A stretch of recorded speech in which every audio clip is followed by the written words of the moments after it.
आज विद्याम के धनी सच्चिदानंद स्वरूप आप श्री प्राणनाथ जी हमें मूल मिलावे की बात याद कराते हैं, जहां बिठाकर एक खेल दिखा रहे हैं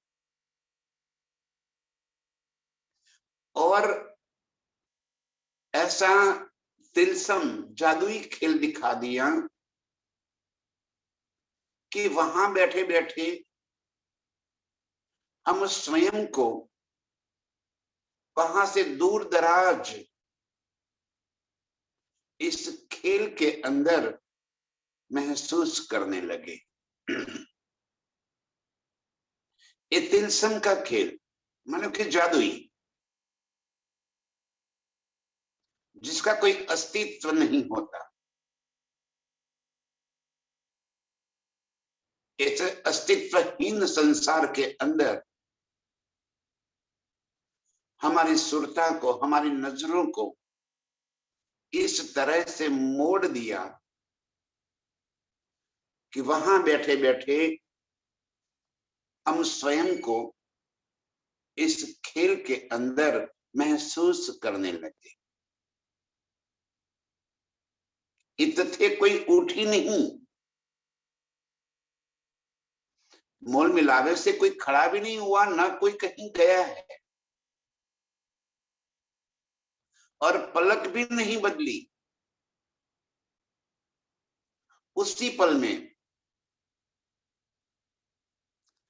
धनी ने हमें खेल के अंदर महसूस करवा दिया कि हम खेल में है। अब एक इलम से ये बात तो डर गई, इत कछु आया नहीं।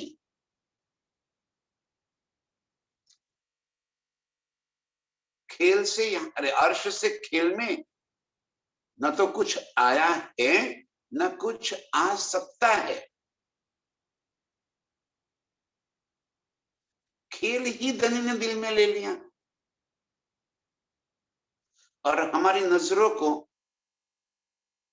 इस खेल के अंदर जोड़ दिया और इस वजूद को इस तरह से खेल बताया कि ये वजूद को हम स्वयं है ऐसा मानने लगे। ये वजूद की मैं खुदी हमने ले ली।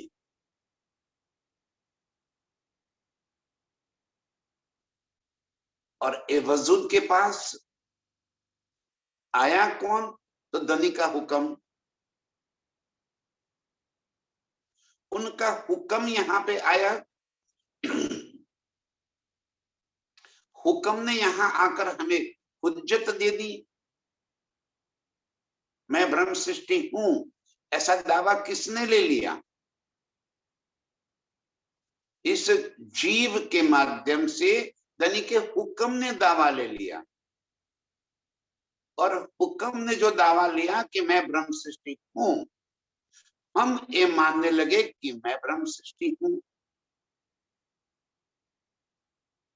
जो खेल के इस वजूद की मैं खुदी में पड़ी थी, हम ध्यान से सुंदर सर जी, क्या खेल की बात को राज जी बहुत साफ तरीके से समझा रहे। अर्श से, मोल मिलावे से कोई बात, कोई रूह इस खेल में नहीं आई। वहीं पे अपने चरणों में बिठाकर हमें एक खेल दिखा रहे हैं। तो हमने क्या कर दिया? हमने माने रूहें, परात्म।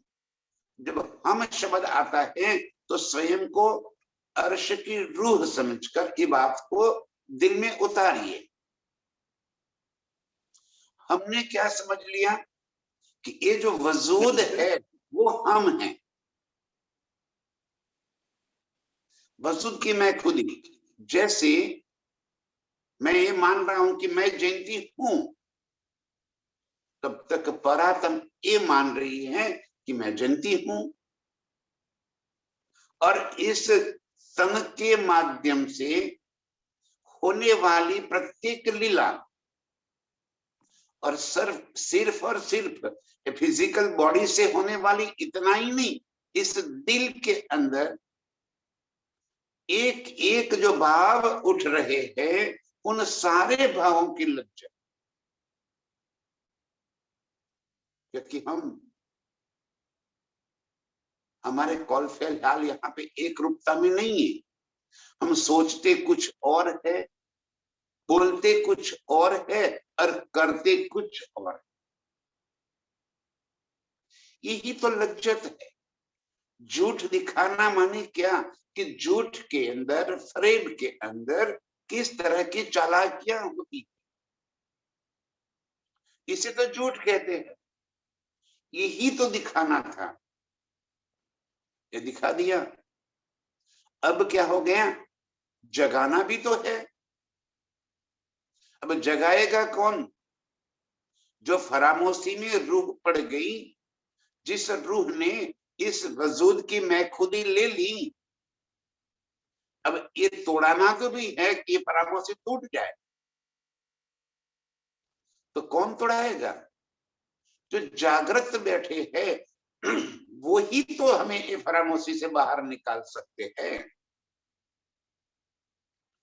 इसलिए तो हमने कह दिया, धनी मैं तो सूती नींद में,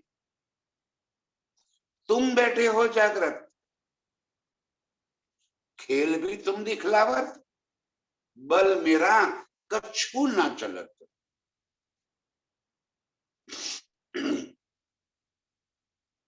तो अब धनी ने हमें फरामोशी से जागृत करना है, तो क्या करें?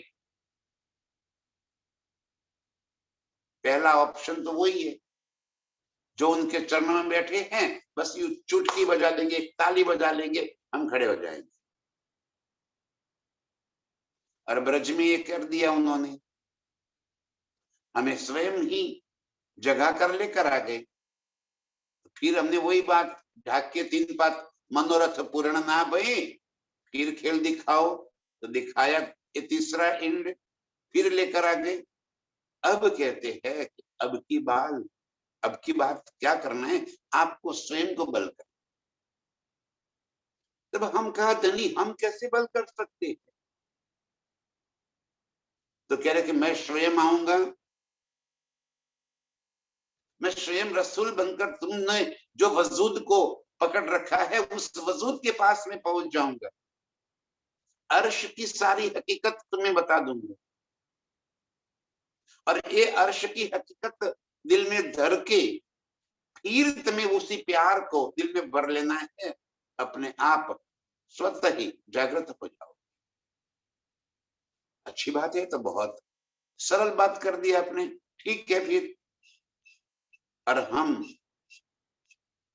इस खेल को देखने लगे।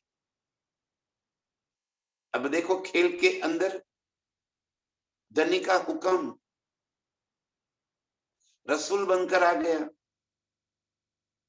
हकी स्वरूप श्री प्राणनाथ जी हमारे बीच में खुदाई इलम, खुदाई संदेश लेकर आ गए,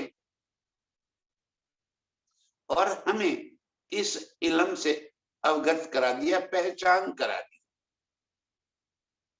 कि तो अर्श में ही बैठी है, मूल मिलावे में ही बैठी है। उसी मूल मिलावे को याद कर ले।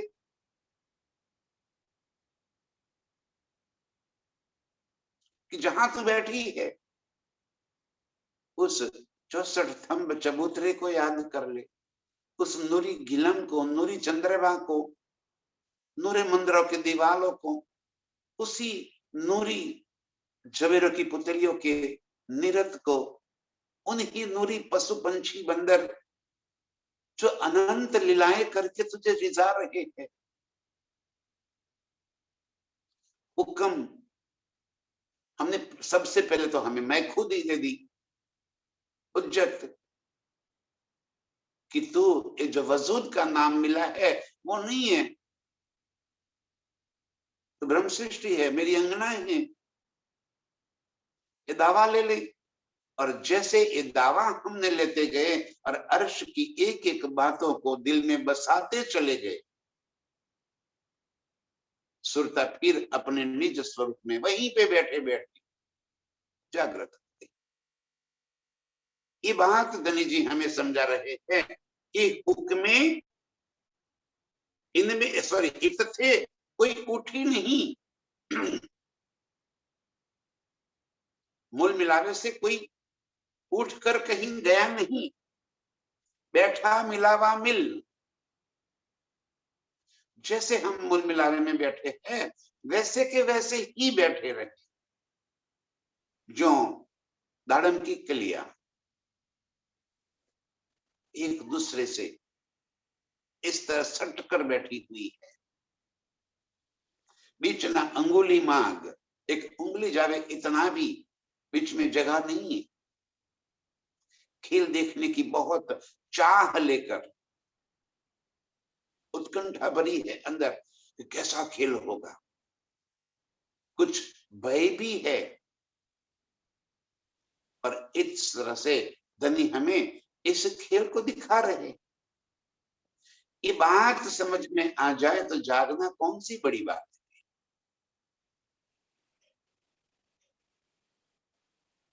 वहीं बैठे बैठे धनी हमें पूरे अर्श की लज्जत भी दे रही है। यही बात समझ आ रहे हैं। इत थे कोई उठी नहीं, बैठा मिलावा मिल, वहीं पे हम बैठे हैं। बेर साहित एक ना होई, यो इल्मे बेशक किए दिल। पर कितना समय हो गया, बेर साहित एक ना हो, एक पलक भी नहीं हुआ। और यहाँ पे तो हजारों हजारों साल बीत गए। अर्श में काल है ही नहीं, सारी लीला उसी एक ही पल की है। पल बदलती ही नहीं, जब पल बदलेगा तब तो नया पुराना होगा, तो तब तो जन्म और मृत्यु होगा, वो तो अविनाशी। ऐसा परम धाम जहां एक पल भी बीती नहीं, उसी मूल मिलावे में बिठाकर हमें इस काल माया के खेल के अंदर नजरे हमारी मोड़ दिया। ये बात समझा रहे धनी। और फिर क्या किया, यो इल्मे बेशक किए दिल, हमारे दिल के अंदर ये बात इस कदर बिठा दी है। अब धनी के हुक्म ने हमें इस बात के ऊपर दृढ़ कर दिया कि अर्श में बैठे बैठे ही हम इस खेल को देख रहे हैं। ये वजूद जो हम अपना मैं करके बैठी है, ये वजूद हम नहीं है। जो मूल स्वरूप अर्श में है वो हम हैं। और इस वजूद की मैं खुदी में हम डूब गए। ये बात इल्मे किए बेशक। अब इल्म से बात समझ में आ गई कि मैं कौन, तो मैं अर्श की रूह, राज्य की अंगना, मैं परमधाम में ही बैठकर इस खेल को देख। अब हमारे असल स्वरूप की हमें इस इल्म से पहचान करवा दी। और जिसे ये पहचान दृढ़ हो गई, बेशक इल्म से जिसने इस पहचान को दृढ़ कर लिया, उसकी खेल के तरफ से नजर हटती, स्वयं को मूल मिलावे में प्रीतम के चरणों में पा लिया। कितनी सरल बात।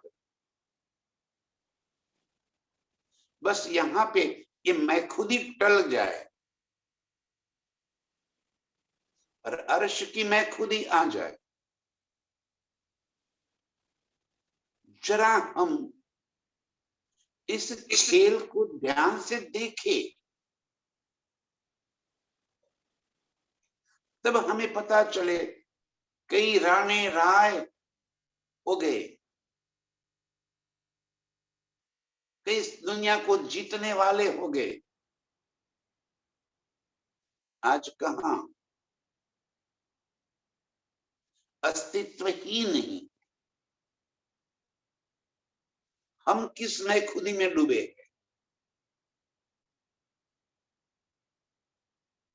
मैं दुनिया जीत लूं, दुनिया जीतने की आवश्यकता ही नहीं है, स्वयं को जीत लो। दुनिया तो अपने आप जीत जाओ। जिसने स्वयं को जीत लिया, दुनिया जीत ली।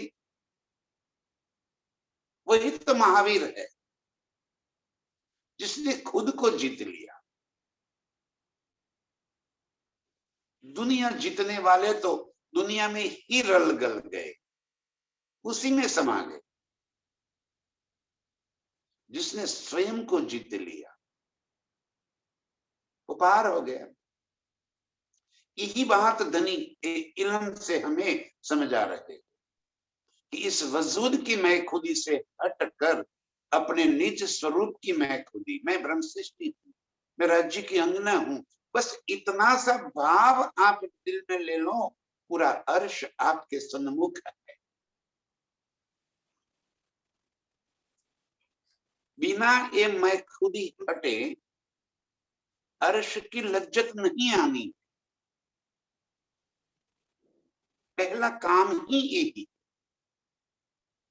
और देखो धनी ने हुज्जत देकर हमें सबसे पहला यही दे किया, तो ब्रह्म सृष्टि है, दावा ये ले लो, तू मेरी अंगना है, अर्श तेरा मूल घर, तेरा मूल स्वरूप वहीं पे। तू कौन। देखो देवचंद्र जी को भी मिले तो सबसे पहले क्या प्रश्न किया, तू कौन, आई इत क्यों कर, नार तू कौन खसम की, दृढ़ कर कहो वचन। बस यही बात हम सभी को अपने आप को स्वयं को पूछना है कि मैं कौन, मैं यहां क्यों आई, मेरा धनी कौन है, और फिर मैं उसे कैसे पा सकती हूं। सारे अध्यात्म का यही तो निचोड़ है, आत्म की पहचान कराने का यही तो रस है। यही बात धनी जी यहाँ कह रहे हैं कि यो इल्मे बेशक किए दिल, इस इल्म से हमारे दिलों को ये बात दृढ़ कर ली, ये हुज्जत हमने पक्की कर ली कि मैं ब्रह्म सृष्टि हूं। मूल मिलावे में ही बिठाकर धनी मुझे एक खेल दिखा रहे। ये इल्म से मेरे अंदर दृढ़ हो गया, इश्क मिलावा और है और मिलावा मार्फत।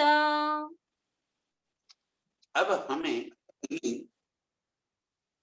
इस बेशक इल्म से, ब्रह्म ज्ञान से, अर्श में हमारे इश्क की बात बता रहे। यहाँ पे क्या लेकर आए हम, इल्म, और इल्म से क्या होगा, इश्क दिल में उपजेगा।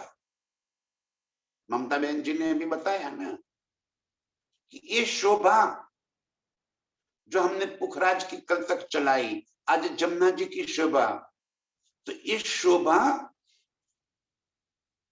ये इल्म है, और इस शोभा में हम डूब जाए वो इश्क है।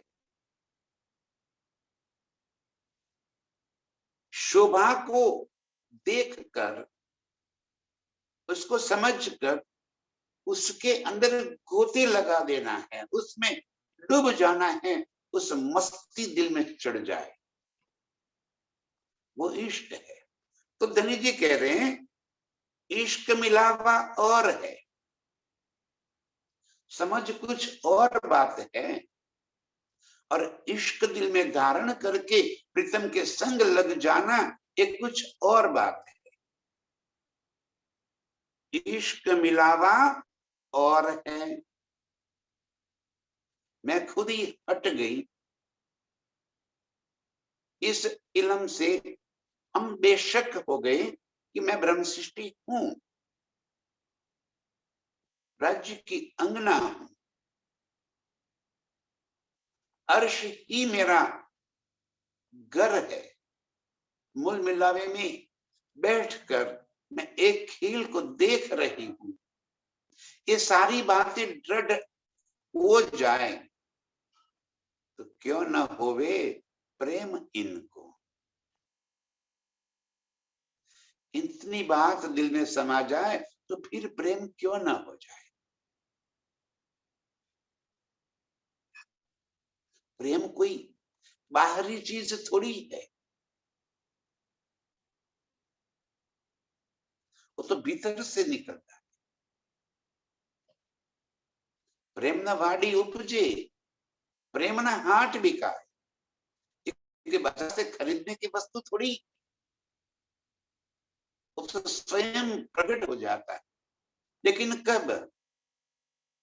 जब अपने प्रीतम की पहचान हो जाती। अब पहचान हो जाएगी तो सिर्फ इश्क नहीं, दनी कह रहे कि मारिफत का मिलावा। क्या देना चाहते हैं दनी? मारिफत का मिलावा माने क्या? आज तक हम अर्श में अपने इश्क के बल पर कूदते थे। ध्यान से सुंदर सा जी, सारी बात दिल में छप जानी चाहिए, भर लीजिए। इश्क मिलावा और है। जो प्यार हम प्रीतम से करते थे, करते हैं, उसी प्यार को दिल में जगाकर प्रीतम से मिलना और बात है। और मिलावा मारिफत। अब प्रीतम का प्यार भी नजर में आ जाना। इस इल्म ने हमें क्या सिखा दिया? वाहिदत का इश्क और हक की बादशाही। वाहिदत का इश्क क्या है? तो प्रीतम के दिल में हम रूहों के प्रति जो प्यार भरा पड़ा है, उनके दिल की जो कुछ बातें हैं, वो समझ लेना, वो मारिफत है। अर्श में हमें पता नहीं था ना, नहीं था। मैं अर्श में हक को जुदा जानती, लावती शब्द में वर्णन। क्या जानती थी मैं? कि मैं और प्रीतम अलग है। तभी तो कोई कह सके कि मेरा इश्क ज्यादा है। इश्क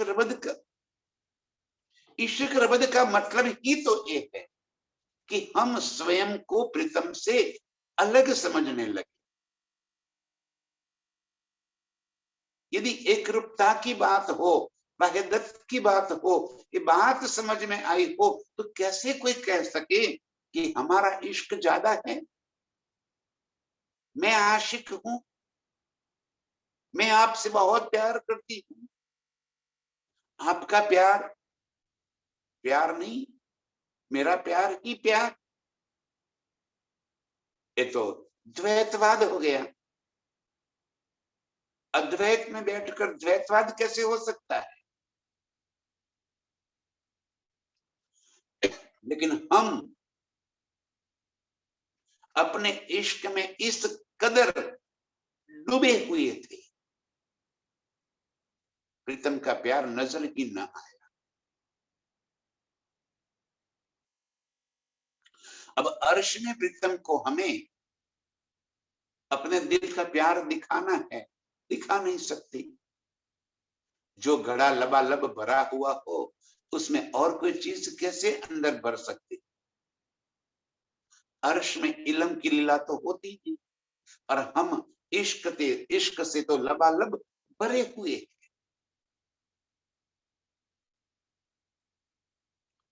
अब इस खेल में लेकर आए, नजरों को जरा हटा दिया और इल्म से हमें अपने दिल की बातें बता दी।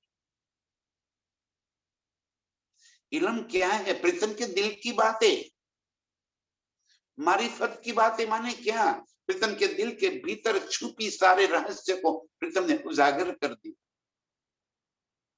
जो बातें हमें समझ में नहीं आई थी, कौन सी? अर्श की हकीकत की बातें समझ में नहीं आई, अर्श की वहदत की बातें समझ में नहीं आई, न तो खिलवत की बातें समझ।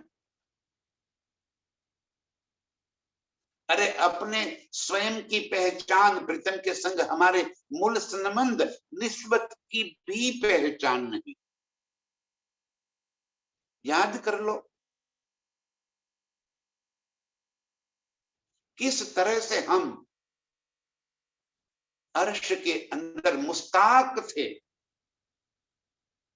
हम ये समझते थे कि अर्श की सारी हकीकत हमें रिझा रही है और हम इस आनंद ले रहे हैं। ये हकीकत को हम हकीकत मान रहे थे। अब पता चला इल्म से कि अर्श की सारी हकीकत मेरे प्रीतम के दिल का नूर का ही जहूर है।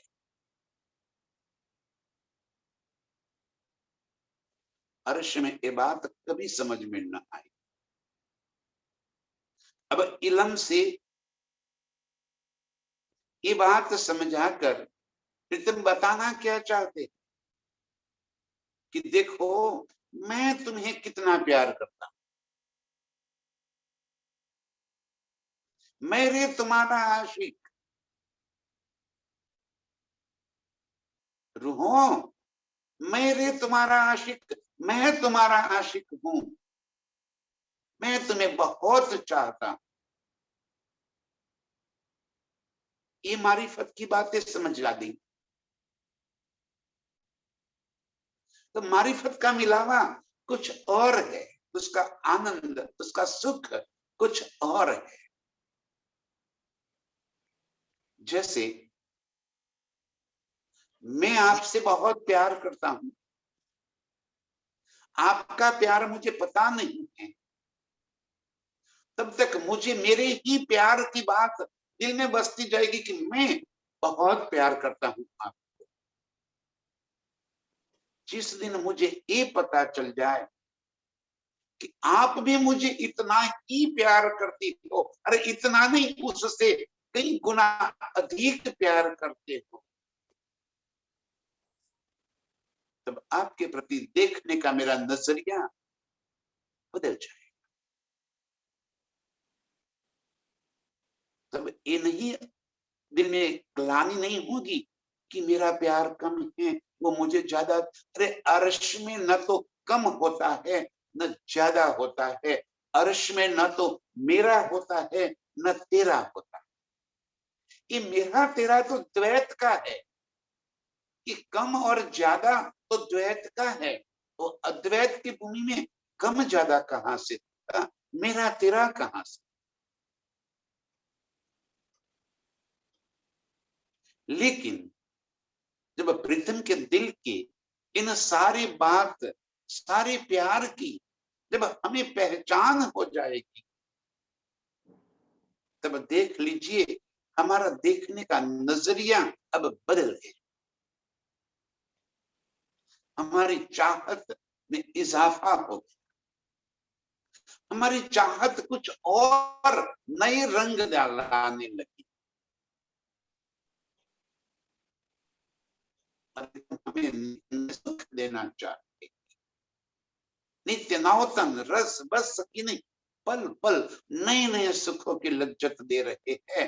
तो आज हमें मारिफत के सुख की लज्जत देना चाहते हैं। मारिफत का मिलावा और है। देखो अब इतनी समझने के बाद अब प्रीतम की और जरा नजर कर लो।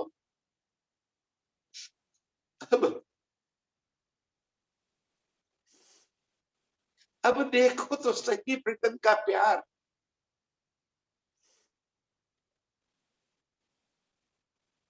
इश्क मिलावा और है, और मिलावा मारिफत। अपने इश्क से मिलना और बात है।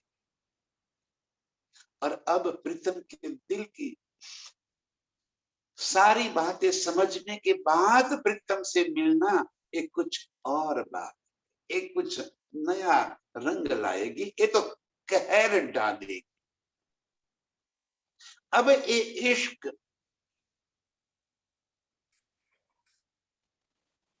इस कदर छा जाएगा, सामने तो आवे प्रीतम,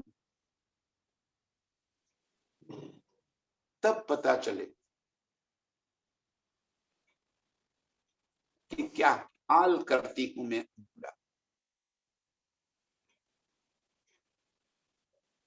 मारिफत मिलावा और है। जब प्रीतम के दिल की बातें समझ ली तब और मिलावा हो जाएगा। अब जब फरामोशी से उठ जाए, इल्म से ये जो सुख मिला है वो स्मृतियां दिल में कायम हो जाएगी। और अब प्रीतम के दिल की बातें हमारी समझ में आए, उनकी आशिकी भी हमें नजर आए। यही तो वाहिदत का इश्क प्रीतम हमें बताना चाह रहे। इस वास्ते तो एक खेल बनाया।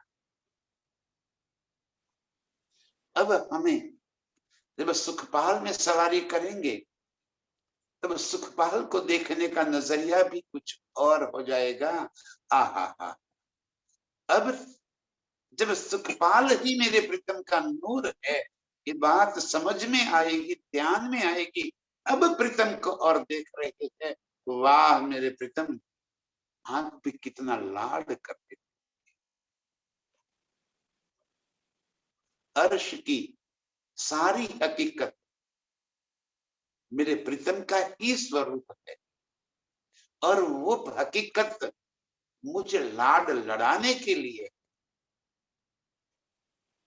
इतना समझते ही प्रीतम के प्रति देखने का नजरिया बदल जाए।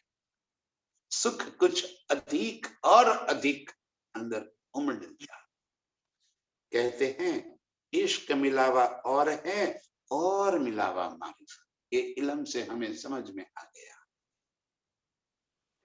प्रीतम से मिलना और ये मारिफत का मिलना कुछ और सुख देने वाला है। इल्मे लाई कई लज्जते इश्क गरक वाहिदत। इस तरह से इस इल्म से लई कई लज्जती,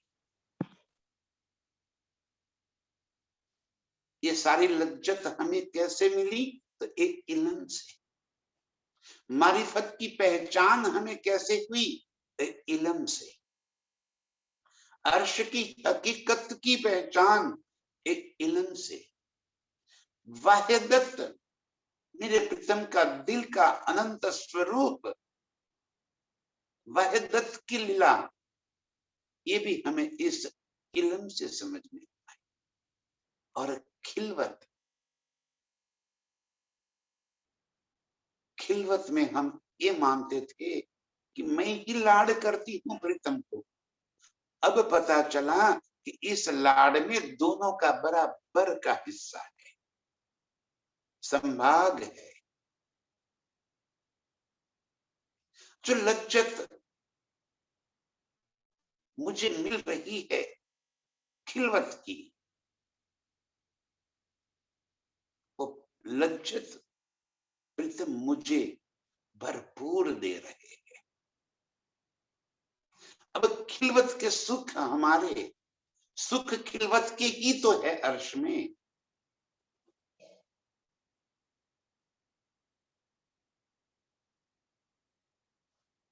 अर्श में सुख किस बात के है? मारिफत के सुख, हकीकत के सुख, वहदत के सुख कि खिलवत के सुख? अरे सारी मारिफत, हकीकत, वहदत खिलवत के वास्ते है। अर्श की सारी हकीकत की आवश्यकता क्या है? क्यों इतने मोहल्लात खड़े हैं? क्यों इतने वन, बगीचे, फवारे?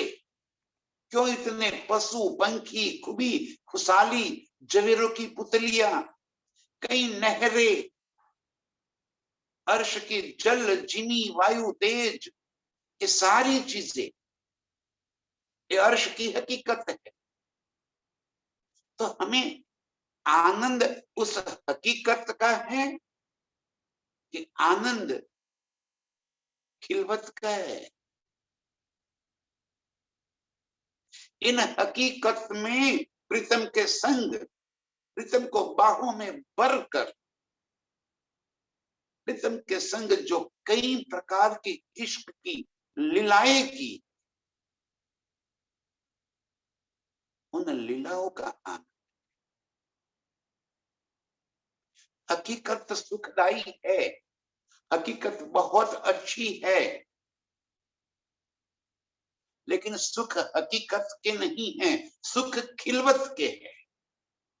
हकीकत खिलवत के सुख देने के वास्ते है।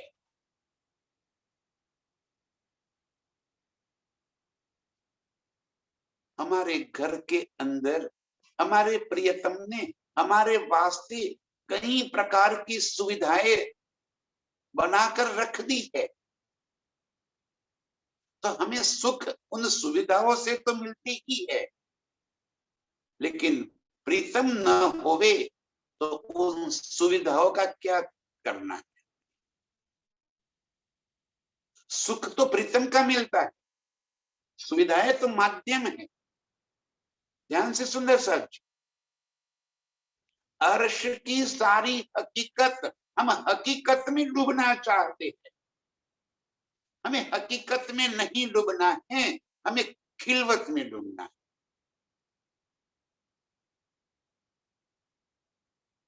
मेरे शब्दों को समझिए, हम कहां डूबने की कोशिश कर रहे हैं? हकीकत में। हकीकत माने क्या? अर्श की मोहलाते, अर्श की जितनी भी चीजें है, हम उनको याद कर।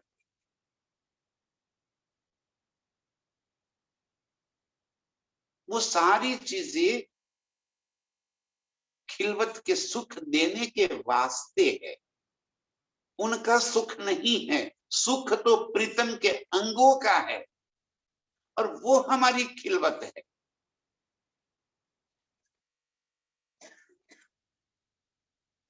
इल्मी लई कई लज्जते,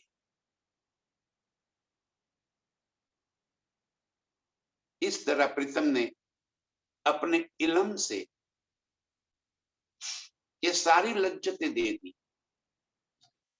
हकीकत का बयान करना ये इल्म है। इल्म से हमें पहचान किस चीज की हो रही है? हकीकत की। इल्म से हमें पहचान किस चीज की हो रही है? मारिफत की, प्रीतम के दिल के गुणों की। इल्म हमें पहचान करा रहा है और इश्क हमें लज्जत दे रहा।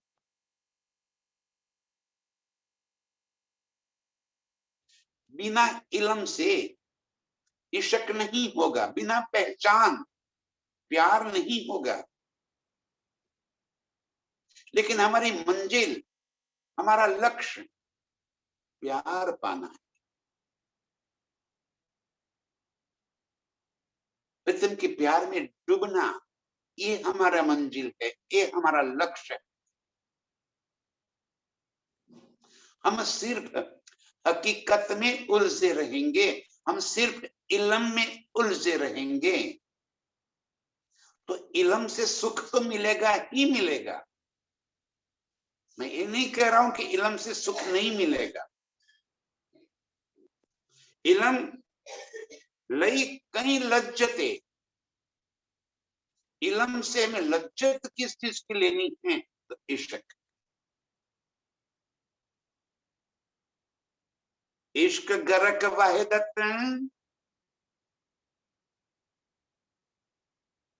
ये सारी बातें जानकर गरक हो जाना माने डूब जाना। कहा? वाहिदत में। किसकी वाहिदत? मेरे प्रीतम की। मेरे प्रीतम के दिल के अंदर डूब जाना, उनके प्यार में डूब जाना, अपने आप को उसमें समाहित कर देना, इसे कहते हैं गरक कर देना। कितना कुछ कह दिया प्रीतम ने। इश्क मिलावा और है, और मिलावा मारिफत। हमारे इश्क से मिलना और प्रीतम के मारिफत को जानकर फिर प्रीतम से मिलना,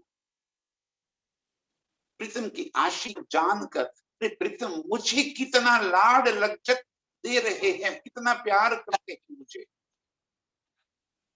ये बात समझकर फिर प्रीतम से मिलना, ये कुछ और आनंद है।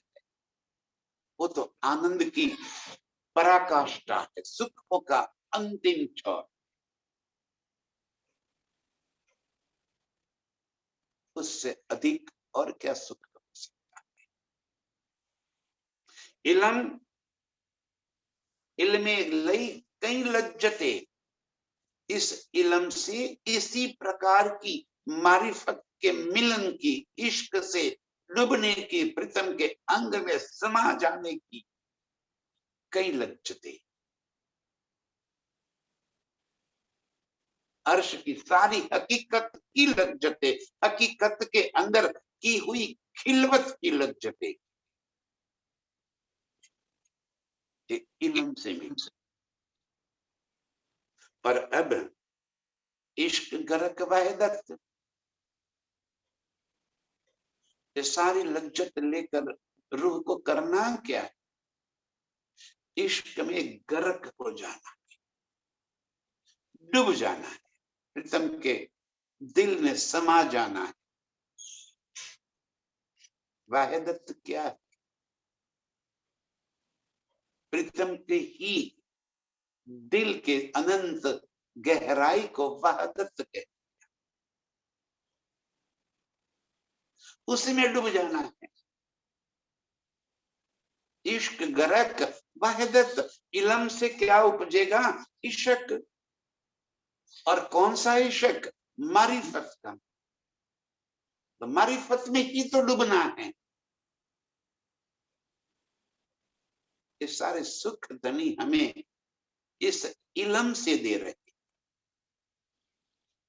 इलम से हमें इन सारी बातों की पहचान कराकर हमें अपने प्यार में डुबो दे रहे, अपने अंदर समा रहे हैं। हम अपना अस्तित्व खत्म करके प्रीतम के एक रूप हो जाए, प्रीतममय हो जाए।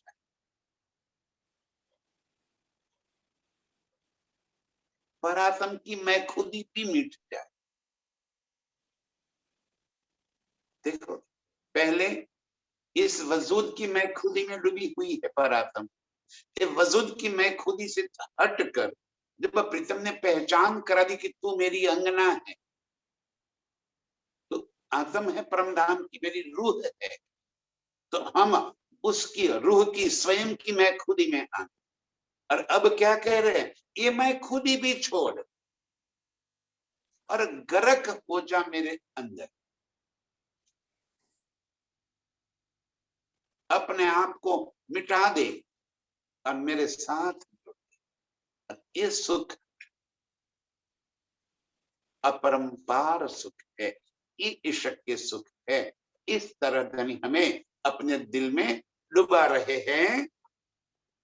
ताथे बड़ी हकीकत मोमिनो, बड़ी मार्फत लज्जत।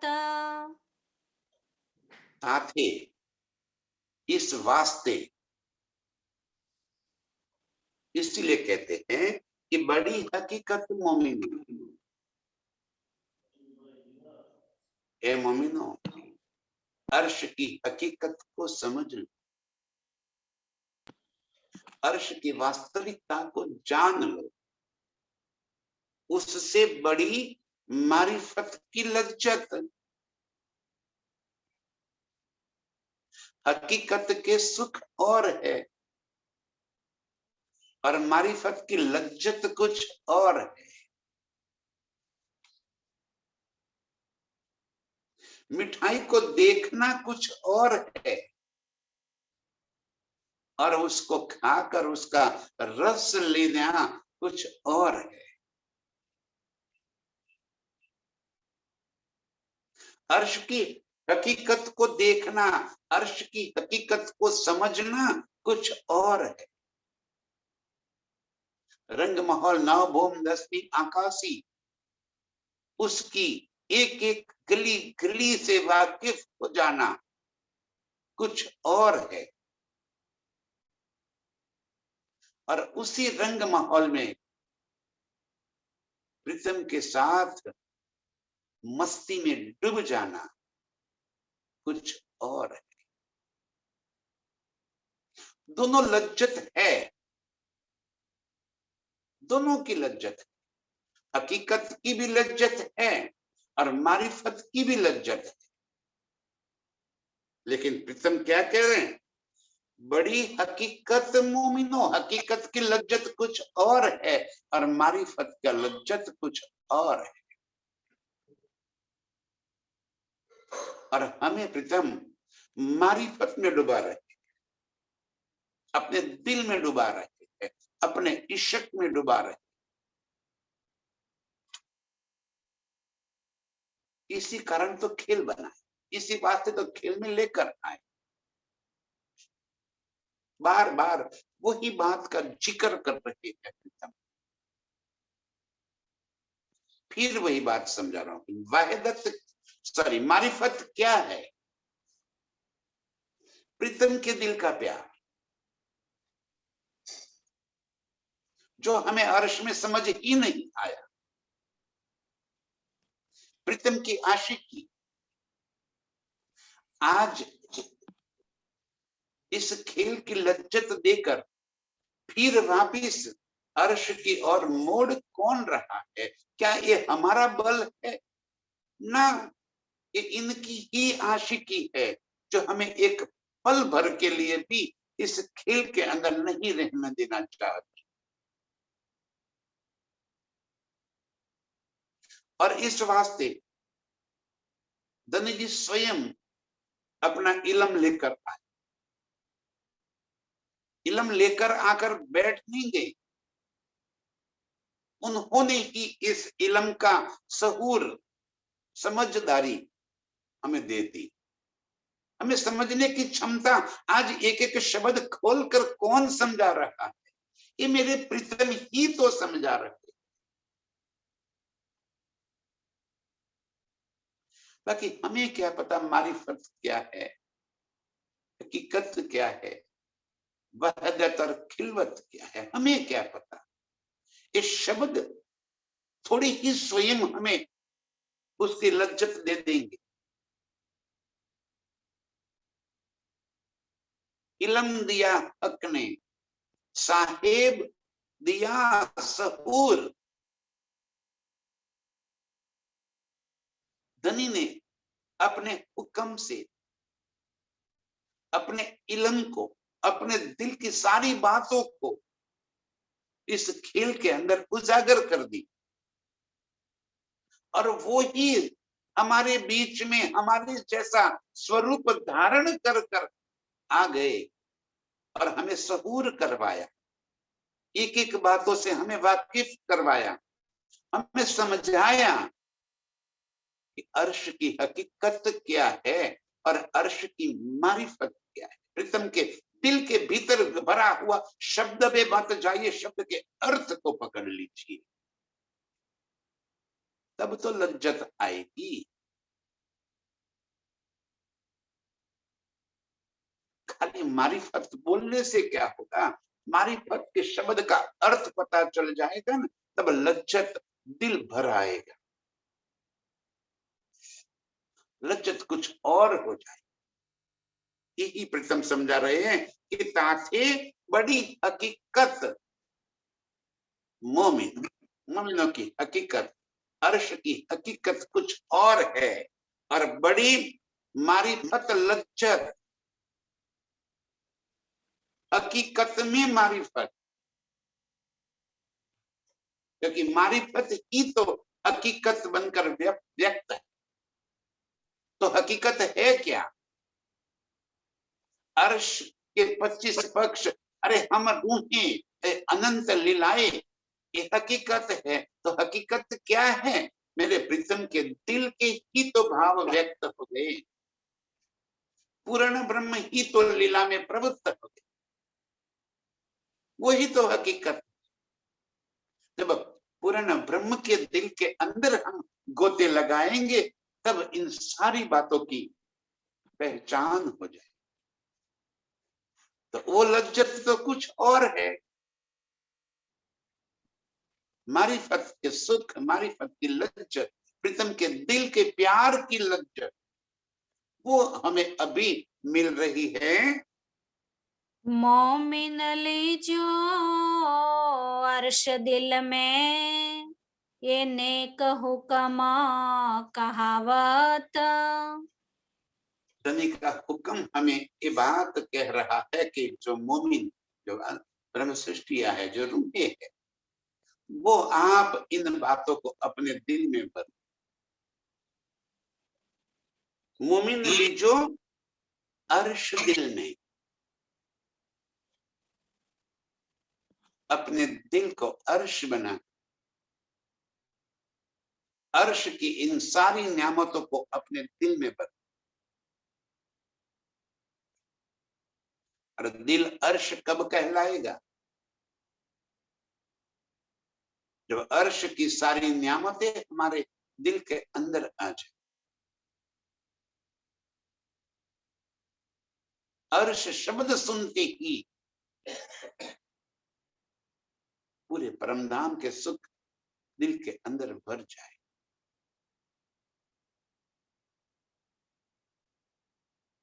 इतना धनी ने हमें सुख दे दिया है कि दिल के अंदर अर्श की सारी लज्जतें भर दी,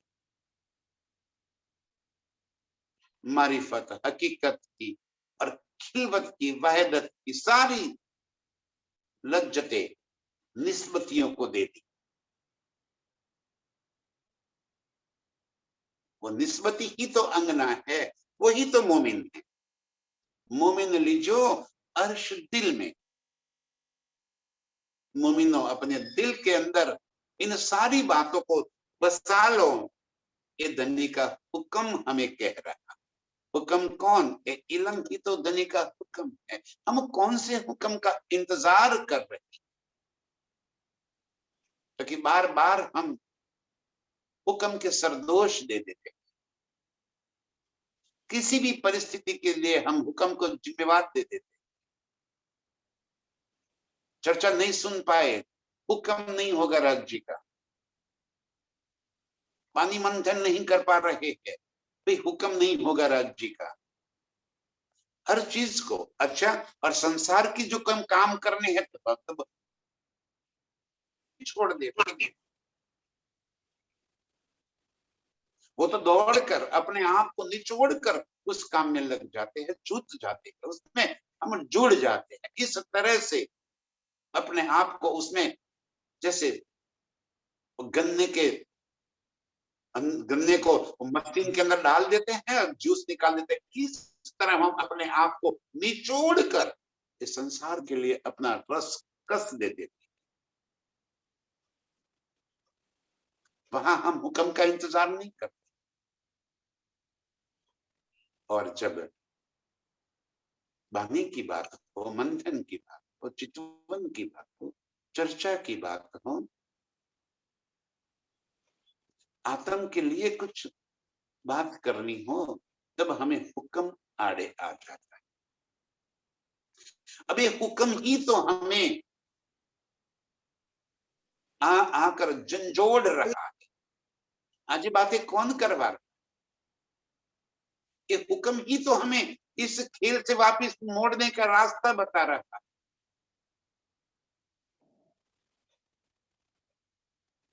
हुक्म को पहचान लो। हुक्म को डंडा लेकर नहीं आए, कितने प्यार से प्रीतम हमें अपनी ओर खींच रहे हैं। मोमिन लीजो अर्श दिल में। ये मोमिनो, अर्श के इन सारे सुखों को अपने दिल में भर लो। ये मेरे प्रीतम का हुक्म पुकार पुकार कर हमें बता रहा है। जो कदी इश्क आवे नहीं, तो मोमिन बैठ रहे क्यों कर। लो इंतजार हुक्म का। क्या कह रहे हैं हुक्म? क्या कह रहा है? जो कदी इश्क आवे नहीं, इतना समझाने के बाद यदि दिल में प्रीतम के प्रति कोई लगाव नहीं हो रहा,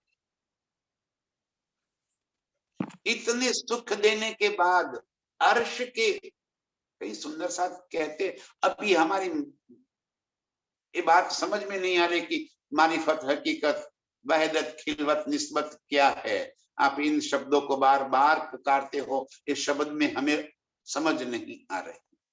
कितनी बार इस बात को इतनी बारीकी से धनी ने हमें समझाया, फिर भी यदि समझ नहीं आ रही, कोई बात नहीं, लगे रहो, आ जाएगी समझ। हुक्म यही तो कह रहा है कि बल करते रहो और मजबूती से और ईमान से इसके पीछे आप डटे रहो। जो कभी इश्क आवे नहीं, तो मोमिन बैठ रहे क्यों कर। क्या करेंगे? छोड़ दो भाई, ऐसा करेंगे ना। मोमिन को और उद्यम और मेहनत कर, जब तक लक्ष्य प्राप्त न, जब तक प्रीतम। और क्या प्रीतम इतने कठिन दिल तो नहीं कि जो हमारे दिल के भावों को समझ न पाए। उनकी तरफ से तो एक पल की भी देरी नहीं है। यदि कमी है तो हमारे भजन में, हमारी हमारी चितवन में, हमारे कर्म में, हमारी मेहनत में कमी। प्रीतम की तरफ से कोई कमी नहीं, कोई देर नहीं हो।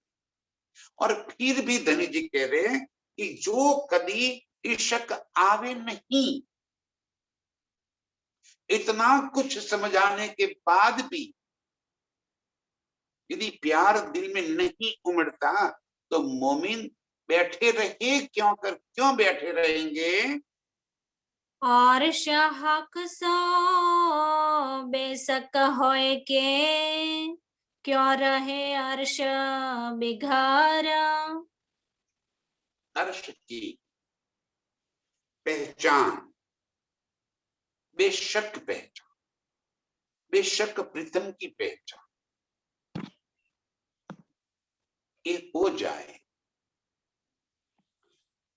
तो फिर वो अर्श के बिना रह ही नहीं सकती। वो आत्म तड़पेगी। वो प्रीतम के बिना और अर्श के सुखों के बिना एक पल भी नहीं रह पाती। वो मेहनत करती रहेगी, करती ही रहेगी। वो लक्ष्य प्राप्त न होगा तब तक इस रास्ते को छोड़ नहीं देगी।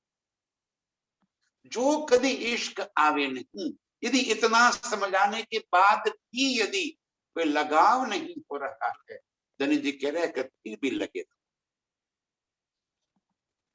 मोमिन बैठे न रहे। अर्श हक सो बेशक कोई के, बिन में बिना कोई शक करे, ईमान से धनी को और अर्श को पकड़ के लगे रखो। क्यों रहे अर्श बिगर? तो धनी जी कह रहे कि निश्चित रूप से आप स्वयं को अर्श के सुखों से लबालब भर लोगे।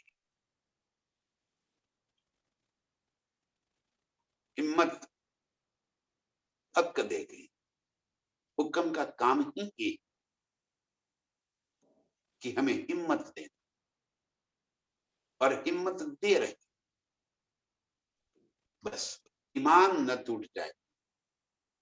ईमान से जितनी समझ आवे इतनी समझ दिल में लेकर प्रीतम के प्रति लगे रहो। निश्चित रूप से ये सारे सुख हमें प्राप्त होंगे होंगे होंगे। ये धनी का प्रॉमिस है। बस इसी बात पे विश्वास रखकर प्रीतम के प्रति दौड़ने वाली सभी रूहों के चरणों में कोटि कोटि प्रणाम।